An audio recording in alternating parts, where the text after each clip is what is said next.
Hello again, everyone. This is Randy, your sewing machine man, and we're looking at a KENMORE Ergo 3. Let's see, Ergo 3. There it is down there. Ergo 3 is the KENMORE Elite Ergo 3. Ergo 3 means there was 2 ergos ahead of it, or that's an algebraic formula. It's ergo cubed, so ergo times itself 3 times. All right, enough math. This is a pretty good little machine based on what you have out there. It's not a KENMORE 158. It's not a Slant-O-Matic Singer with the steel gears and direct gear drive. It's what is out there today. Electronics, plastic. This one came in from a regular customer. She takes good care of it. That's why it probably still works, because she does take good care of it. This machine sold new for just about $3,000, $4,000. It's pricey. 20 years ago, that was a ton of money. Nowadays, they're going online. I see them used on there for $500, $600 if everything works and nice and clean.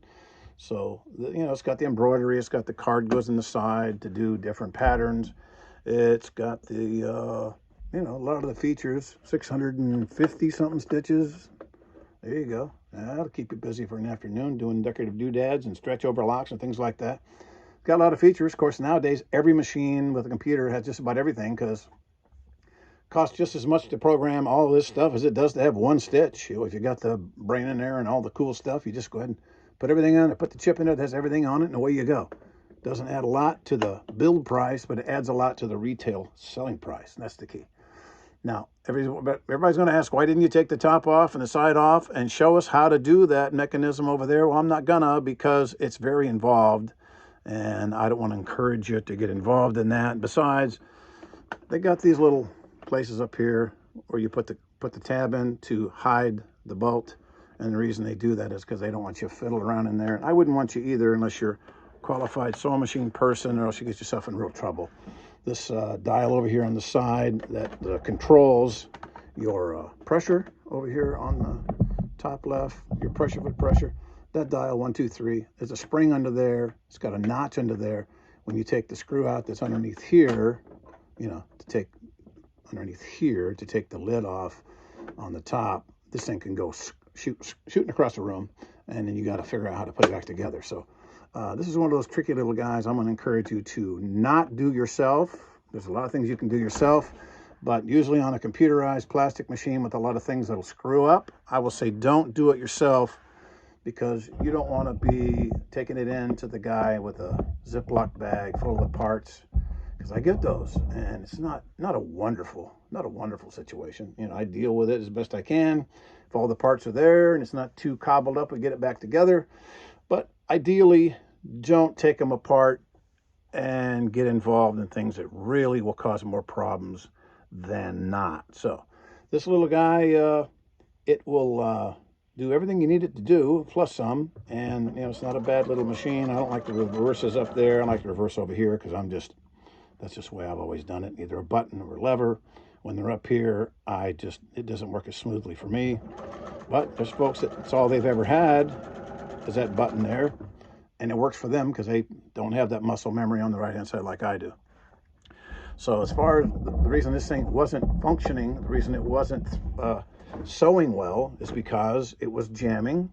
And the reason it was jamming, I'm guessing, based on, kind of a forensic review of what I see here, that's about all I have to go on.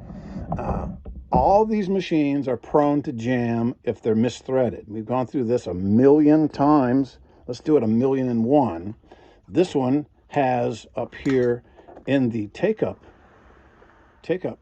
area, right here, it has what a lot of the machines has, and that is a little spring-loaded device right there. When you're putting the thread in, when you go to thread this one, you hold the thread and you bring it around the back, okay? Then you bring it down and you bring it around. You're going, well, I can't see that. Well, you're right. Better deal. If we're going to do it, let's do it correctly. Press your foot up, step one, always step one, press your foot up. What that does is it spreads these tension discs apart. And you bring it back here around there, and it has all the arrows to follow, down, around. So I'm holding this tightly up here, and I'm pulling with my left hand, just kind of pulling it out of there. But when you get up to here, right here, this area is where the problems lie. You hold the thread with your right hand. Now listen to this. Hear that click? There's a little spring-loaded deal there that has to click in. If you don't click it in, when you start sewing, it'll jump right out and the machine will jam. It'll jam instantly. You're like, well, what the heck? Even if you lowered this like you're supposed to and pulled and feel the resistance like someone's holding on to it, when you raise it, it opens. When you lower it, it clamps down. And you can pull down and go, well, what the heck? Because it didn't click in there. And what will happen is what I'm speculating happened to this one based on the evidence. Is what happened to this one is the daggone bobbin case, you know, when it hangs up with a bunch of thread down there in the bottom. Down in this area here, when it hangs up with a lot of thread down here, what will happen is the bobbin case, it will spin out. It's sitting in there like so. Let's get close enough so you can see what so looks like. It sits in there with that about a 3 millimeter movement back and forth. And when the thing jams, it will absolutely spin out of its carries like that. It'll spin out, and the needle will come down and nail it, and the needle nailed it right there. That put a divot in there, a big hole. It was a crater with a little ridge on either side. It's smooth now because I took my filed it off first, okay? Then I came back with my emery cloth. If you don't have, crocus cloth. If you don't have crocus cloth and you regularly take care of your vinyl, nylon, plastic, whatever it is, composite bobbin case, you smooth that off until it is smooth that you can run a cotton ball across it and it won't snag it. You can feel it to the touch. Now over here on the side, there are a bunch of places there where it was pitted too, just where the threads kept whipping around there, and you smooth that off so you can run a cotton ball across it and it won't snag it. And that will help a great deal about making it so smoothly and not jamming again. And every single solitary drop-in bobbin machine that has this type of a setup, which is just about all of them nowadays, you have to pay attention to this bobbin case being A, put in properly, and B, make sure that when you put it in, you recondition all the edges and everything's nice and smooth. This one, when I got it off here, I'll tell you, this one came in with the felt reservoir missing. It's missing because people get in there thinking they're going to clean it out. They get their tweezers and they think, well, that's got to be some kind of fuzz or lint or something there. So they'll grab their tweezers and they'll pull that out. They'll go, that shouldn't be there. So they'll grab it and they'll yank it and they'll yank it and they'll pull it and it'll come out. Nope, it stays in there. That's your oiling wick. Don't pull it out. I've replaced probably, 10 of those a week, maybe more. Just people pull them out. It stays in there. There's an oil reservoir. So you soak that, you take your extended spout oiler. The reason that hole number 2, here's hole number 1 on the bottom, hole number 2 on the top, that sits right on top of that bearing, right there, and that oiling wick. You oil that wick right through, or you can take it out and do it if you want to, put the oil right on it, and that holds that oil and feeds it to that main bearing. If that main bearing gets dry, which it does quite often, the machine locks up, locks a code, it'll say E this, E that, and it'll just be needing some oil right there. And I'm like, what the heck now?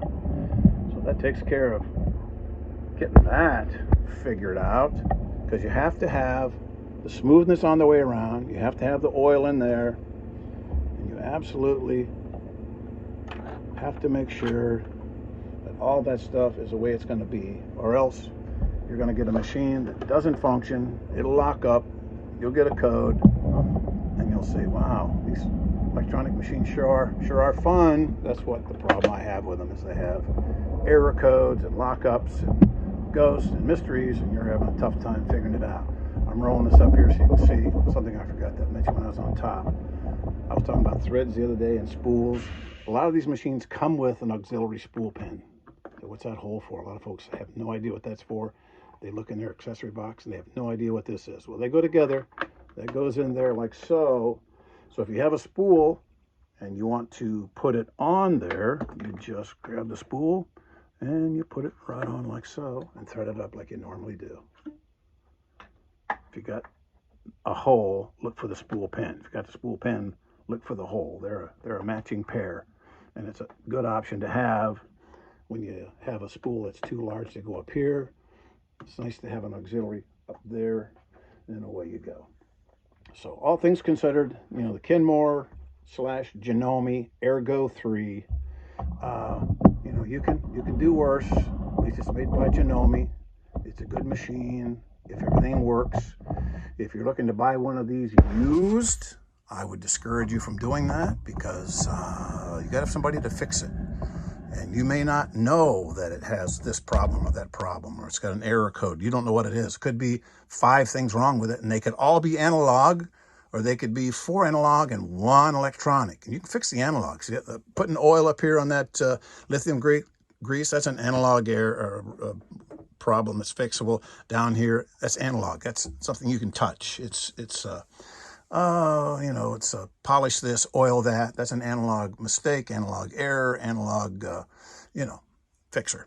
But if it's electronic, you have to have somebody who is skilled in electronics, somebody who is either capable of taking this apart, finding something either unplugged or something that's failed. They can test it. And then after they do all that and spend half a day, then they can call you and say the part's not available. And you're like, oh boy, I paid $500 for this thing and it's not repairable. So buyer beware. Get them online. They ship them to you. They'll show up in pieces. Not a fan of all that process, but if you got the neighbor down the street, she has one. She bought it new. She never sewed on it. She always liked it, but she just didn't have time to sew. You go over there and sit down. If everything works, it's like test driving a vehicle, or, you know, you go to buy a washer and dryer. It's like anything. Test it. Make sure it works. Make sure you understand it. Make sure, you know, it's got an instruction book so you can go, what the heck's all this? This instruction book that came with this one is 90 pages.